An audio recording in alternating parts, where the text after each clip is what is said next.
Good evening, and welcome to Mysterious Feeder. I am your host, Bob Newhart. In tonight's episode, three kids named Helen, Tifa, and Eleanor get missing in the woods one night while looking for their camp teacher. Oh, what? Oh, excuse me, I had the wrong script. Oh, the worst script they put in a storyteller's contract these days. Anyways, my name is Bob Newhart. Yeah, I understand you know my name already, but I'm bringing you a new tale. Tell me, do you like video games? I, for one, don't. Why, you ask? It's mostly because I'm just a 91-year-old man who is still an actor, or at least that's what I think. And another reason is that I easily get attracted to badass female women if I'm too close to the screen. One game I used to grow up playing, despite me not liking video games, is something called BlazBlue. Now here's how I'll pronounce it. It goes like this: BlazBlue. For those of you who have never played it, BlazBlue is a fighting game series developed and published in Japan by a company called Arc System Works. It was later localized in North America by Axis Games and in Europe by Zen United. An anime adaptation aired in the fall of 2013.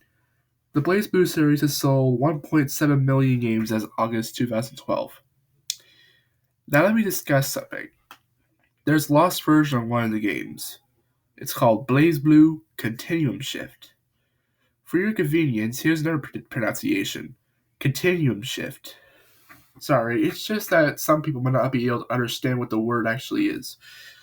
Now, here's one problem I have with the game. First, there's this character named Noelle Vermillion. You know how old she is? She's 5. Now, before you ask, I'm trying to not be sexually attracted to this girl. I mean, she looks like a teenager or a woman in her 20s, but enough already. It's time I tell you the story of the cursed copy of BlazBlue Continuum Shift. It all started a long time ago. I lived with my father, who's named Professor Charles, and my mother was named Gina. We all lived on a farm. My job on the farm was to get milk from the cows and feed the chickens, while my sister Lucy Harfilia was to plow. Me and Lucy have been milking and plowing so long that even our dad thinks that our minds are gone. But no, that's our job, and so it didn't matter to us. By the time I got super old, I officially decided to move out of my parents' house, move to a big city. I moved to New York, where I lived in an apartment near Times Square with my new wife, Jane March. I also have 3 kids. Their names are Sophia, Telly, and Ted Wiggins. Now, I love my kids, but I have to protect Sophia from dirty content since she's only between the age of 6 to 8. Let me tell you something, Broham. Looking at stuff like nudity can give you an erection. That's what happened to me. Now, for my kids, they tend to call me Grandpa. Why? Mostly because, as I said, I am a 91-year-old man. But for the most obvious reason is that they never met my other family. I asked them if they wanted to spend the night at my family's place, but they said no because they don't be far from home. Anyways, let me discuss the cursed copy of this video game somewhat explaining. I own a business where I have people write stories. The name of the business is Goshi's Creepypasta Wiki. Now, a lot of people say this wiki is made terrible mainly due to the amount of copy pages. There was another guy who owned the place, but he retired at a young age. Since it's been a long time, I cannot identify the details of this strange person. Now, I have a lot of problems with my business. One being the fact that we once got vandalized by a bunch of people who said dead images of cats and Avengers Endgame posters with spoilers. The other being the fact that one of my employees, whose name is Talk Tick, he tried to lead a story about Sesame Street that I thought was important. What a loser. One day, my 2 favorite employees, whose names were Chick Gizzardlips and Atsuko Kakari, came to my office claiming that I really needed a vacation. That's what I did. I told them that I had closed down the business for 2 weeks so I could forget all the stress. And I did. But for some reason, I asked them if they'd like to spend some quality time with me since they were my favorite employees after all. They said yes. Excuse me. Excuse me again. The first thing we did is we decided to go to GameStop since I haven't been there in a super long time. Well, to be honest, whenever it's a cloudy day and I see a lot of moderate 8-bit games, I think about it at the weirdest times possible.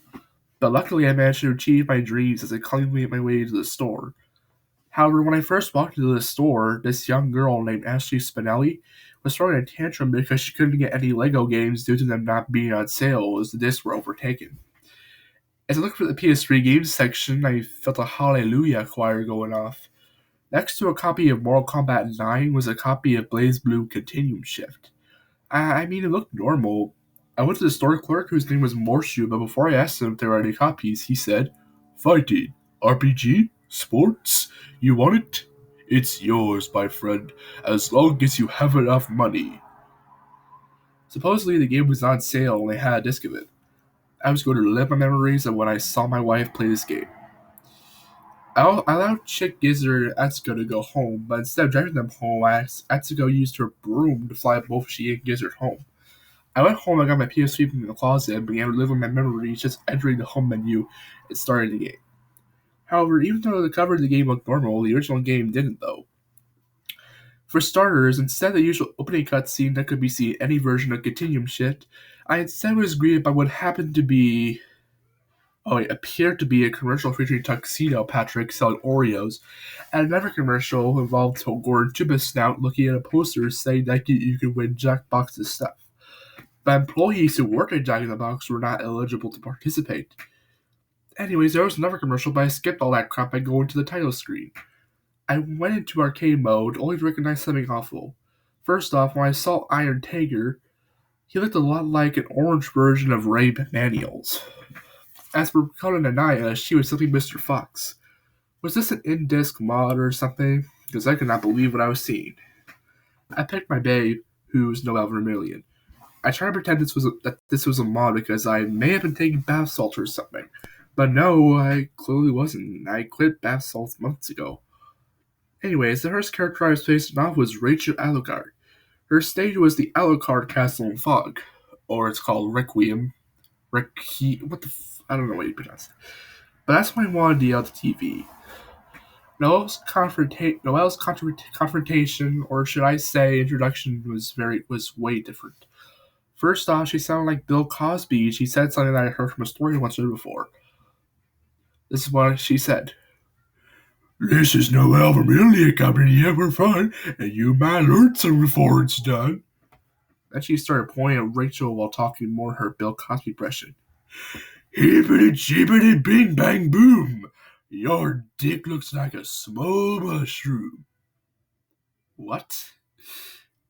This was just wrong since women don't have dicks. Why the hell would she even say that in front of her? As I was fighting her off, some people such as Sid Chang and Ronnie Ann, Winston Big, and Bootleg Geppetto cheered for Noelle to kick Rachel's ass. But once I finished fighting her, I wanted to throw up because what Noelle did next was disgusting. She started kissing her.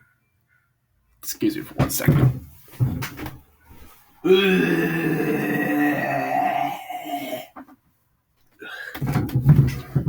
Okay, I'm back. Why exactly did I throw up over two women kissing? Because I'm not that much into LGBTQ people having romance. Now, I'm not sure Noelle and Rachel are gay, because that could not be true since there is no evidence. But for this story, this is all a joke. The next fighter I faced off was, you guessed it, Mr. Fox, who can also be seen as Dakota Nanaya. But instead of the Heritage Museum, which was her original stage, I instead fought near Mr. Fox's home. Mr. Fox's good friend Mr. Badger was watching him fight Noelle. Excuse me. I fought Mr. Fox to move on to the next battle. But did I continue on with arcade mode? No, I didn't. For some reason, I let the PS3 on and head down to McDonald's to grab some food. I ordered a box of chicken nuggets, fries, and a Coke, and special Szechuan sauce. If you could skip me for 1 sec. Gee, I hope Rick Sanchez doesn't notice I have the sauce he was looking for. While I ate some chicken nuggets in my car, one of them started to talk. I later learned that they were the McNugget buddies. I apologized for trying to eat the family, and they forgave me. When I got back home, I went to training mode on the game I was playing. I still played as my babe. I picked the circus stage as it looked interesting. But when I got to the stage itself, it looked like some scarecrows were taking away all the circus props. For example, the fat-ass turning clowns, the elephants, the somewhat dancing pirates, etc. The room is then replaced by El Rositas and his friend bringing a table in to tell some jokes. All that remained were the robotic drummers on the walls. I just decided to feet recognize I listened to the Spanish guys talking. But it wasn't until El Rositas, the character I was playing as, told him to strip her clothes off. I took the game out entirely and went back to GameStop for a refund. I slammed the game on the counter asking to know the forsaken meaning of this cursed copy. Morrissey proceeded to tell me that he went to his house one night and added a lot of mods to the disc. I nailed the police on him because it sounded like he pirated the game. The police arrived and arrested him. Luckily, one of the employees at GameStop gave me a true copy of the game. Now I am playing it normally. Well, that's all the time we have for today because I forget what else happened in this story. I hope you all enjoyed it. Moral of the story: never play pirated games. Now, since I got a little time left, let's sing the goodbye song. Hey, this was really fun. We hope you liked it too. Seems like we just begun when suddenly we're through. Goodbye, goodbye, good friends, goodbye. 'Cause now it's time to go. But hey, I say, well, that's okay. 'Cause we'll see you very soon, I know. Very soon, I know. Alright, I'm gonna let that slide. See ya.